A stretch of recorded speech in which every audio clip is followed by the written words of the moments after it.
Hello friends, आज हम बात करेंगे कुछ कॉमन सब्जियों में 100 ग्राम में कितनी कैलोरी होती है। हमने अलग अलग फ्रूट्स पे, खाद्य पदार्थों पे, मिठाइयों पर, स्नैक्स पर अलग अलग वीडियोस किए हैं। आज हम बात करेंगे सिर्फ सब्जियों पर।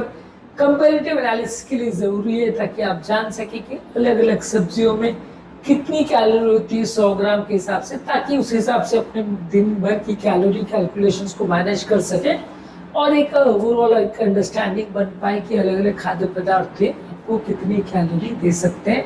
टॉपिक पर जाने से पहले जो लोग हमारे चैनल पर नए हैं, हम रिक्वेस्ट करूंगा कि चैनल को सब्सक्राइब करें, वीडियोस को लाइक करें, शेयर करें, फॉलो करें, कमेंट करें, पूरा देखें। टॉपिक इंपॉर्टेंट है, इसे एंड तक देखिएगा।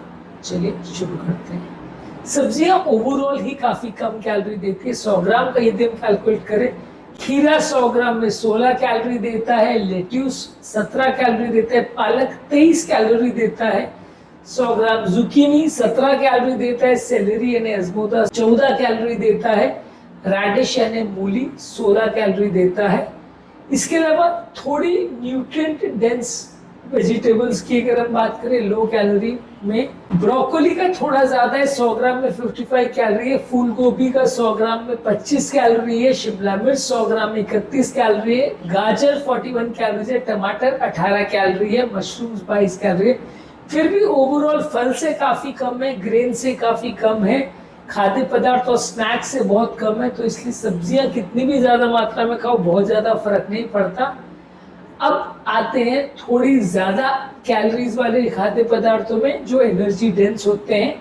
इसमें अगर हम कॉर्न यानी मक्का लेते हैं बॉईल करके तो 96 कैलोरी है, मटर बॉईल करके लेते हैं तो 81 कैलोरीज है, शकरकंद लेते हैं तो 100 ग्राम में 86 कैलोरीज है, आलू अगर बॉईल करके लेते तो 100 ग्राम में 87 कैलोरीज है, बीट रूट लेते हैं तो 43 कैलोरीज है। यानी कि आलू, शकरकंद, मटर, मक्का, कद्दू, ये सारी चीजें, बीट रूट भी है, ये ज्यादा कैलोरी देती है, स्टार्चेस में ज्यादा होता है। तो इसको कंपैरेटिवली आप ज्यादा मत खाइए, क्योंकि इसमें बाकी सब्जियों के कंपैरिजन में ज्यादा आपको कैलोरी मिलते हैं। इनफैक्ट इस सब में तो फ्रूट से भी ज्यादा कैलोरी मिल जाती है, तो इसलिए ये उस हिसाब से भी अच्छे नहीं है। और ओवरऑल स्टार्च इसमें ज्यादा होता है, तो वैसे भी अनहेल्दी भी है। तो ये सारी सब्जियों को अवॉइड करने को हम बोलते हैं। जो कम कैलोरी वाली है उसको आप सिलेक्ट कर सकते हो। हालांकि सिर्फ कैलोरी ही एकमात्र पैरामीटर नहीं है जो डिसाइड करता है कि कोई खाद्य पदार्थ अच्छा है या बुरा है। बहुत सारे दूसरे पैरामीटर्स भी इम्पोर्टेंट है जो कि इक्वली डिसाइड करने में हेल्प करते हैं कि किसको खाना चाहिए, किसको नहीं। लेकिन आज हमने बात करी सब्जियों में ज्यादातर कौन सी कितनी कैलोरी देती है। बाकी खाद्य पदार्थों के कंपैरिजन में, स्नैक्स के कंपैरिजन में, मिठाइयों के कंपैरिजन में आप हिसाब लगा सकते हैं कि जमीन आसमान का फर्क है। आप अगर 1 किलो पालक या 1 किलो कोई सब्जी भी खा लोगे तो भी वो उतनी कैलोरी नहीं देगा जितना 100 ग्राम कोई स्नैक्स दे देगा। इनफैक्ट ड्राई फ्रूट्स में भी 500 से 600 कैलोरी होती है। तो ड्राई फ्रूट्स के कंपैरिजन में भी जमीन आसमान का फर्क है।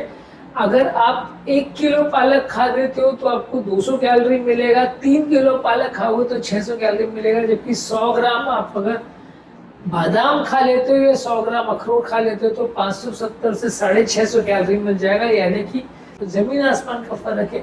इसको समझना जरूरी है। जब भी हम दिन भर की कैलोरी कैलकुलेशन में बैठते हैं तब हम अपने फूड को प्रॉपरली सिलेक्ट कर सकते हैं और तब हम अपनी डाइट को ज़्यादा हेल्दी बना सकते हैं। इसलिए इस एस्पेक्ट को डिस्कस करना ज़रूरी है। इसके अलावा अलग अलग फूड्स पर, स्नैक्स पर, अलग अलग खाद्य पदार्थ पर हमने अलग अलग वीडियोस की, हमको ज़रूर देख लीजिएगा। टॉपिक एंड करने से पहले जो लोग हमारे चैनल पर नए हैं मैं रिक्वेस्ट करूँगा कि चैनल को सब्सक्राइब करें, वीडियोस को लाइक करें, शेयर करें, फॉलो करें, कमेंट करें, पूरा देखें।